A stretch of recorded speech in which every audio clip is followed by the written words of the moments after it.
We have some more news tonight in the NHL. We have several more NHL players that have signed new contracts. We got guys like Patrik Laine, Mike Reilly, Yoel Armia, and more. All that coming up next.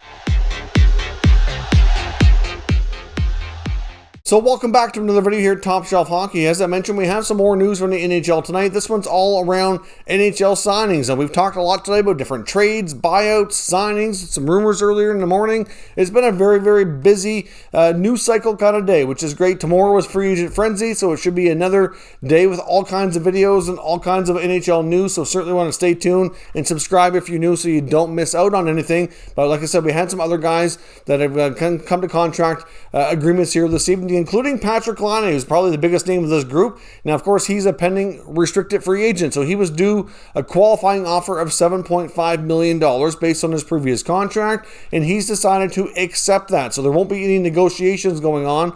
Oftentimes, players are tendered their qualifying offer, and it's not that common, really, compared to the large number of players that you see it happen to, that they just accept it and, re-sign for a year or two or whatever. It's usually a case where, they end up, get the qualifying offer issued, and then they negotiate what the actual deal is going to look like afterwards. But he's decided that he's willing to accept that. He's going to bet on himself to continue getting better in a bounce-back season. Of course, not having John Tortorella there, having a new head coach, some new teammates, I think it's going to be good for him. As much as, Tortorella's not necessarily a bad coach per se, but he's not for everyone. And that team was very much defense first, had, a unique way of playing. And that just didn't really jive well for what Laine brings to the table, in my opinion. So hopefully, like I said, some new line mates, a new coach will kind of reinvigorate him, and he'll get himself a longer-term deal, hopefully next season, and he can really determine if he wants to be in Columbus long term and how that relationship will work out. He'll still be an RFA for one more year before he's eligible to get closer to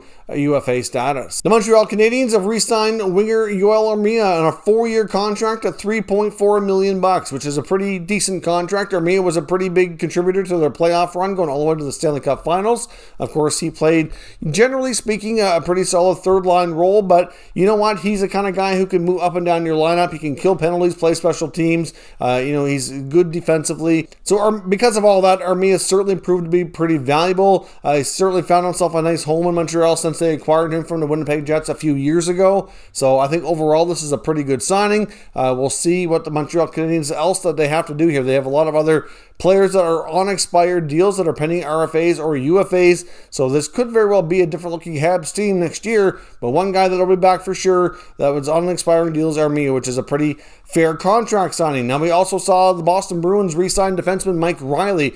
He was picked up from the Ottawa Senators at the NHL trade deadline, and it was pretty much instantly a really solid fit. I mean, he's a left shot defenseman, a good skater, pretty good puck mover. I know earlier in the year with Ottawa, I think he was playing too high in the lineup, trying to do a little bit too much, and was kind of getting himself into some defensive zone trouble at times. Later into the season, before the trade, he ended up getting with a different defense partner and was kind of settled down. Was kind of, understanding his role a little bit better. Then he got traded to Boston and really was a good fit there. He doesn't have to play such a big role. And he was an important piece, especially where they had a ton of injuries. He had a chance to play a little bit more than he probably would normally, but he gets a 3-year deal at $3 million. Like I said, it was a pretty good acquisition, and it certainly worked out well. Another left shot D for them to keep in the lineup, and to me, that's just a nice signing that just makes a lot of sense there for both sides. The Buffalo Sabres have re-signed forward Drake Caggiula on a 1-year deal, $750K, so another opportunity for Caggiula to kind of prove himself and see if he can continue his NHL career.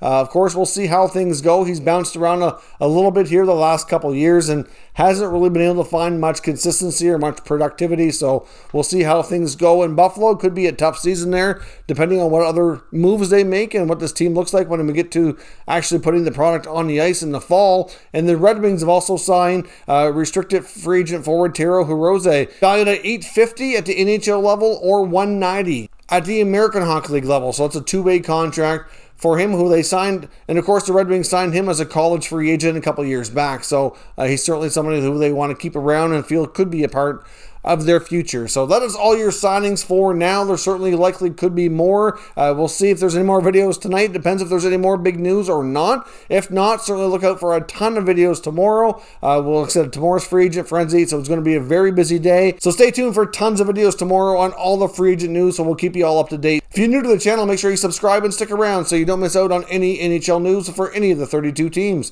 Thank you for watching, and I'll catch you next time.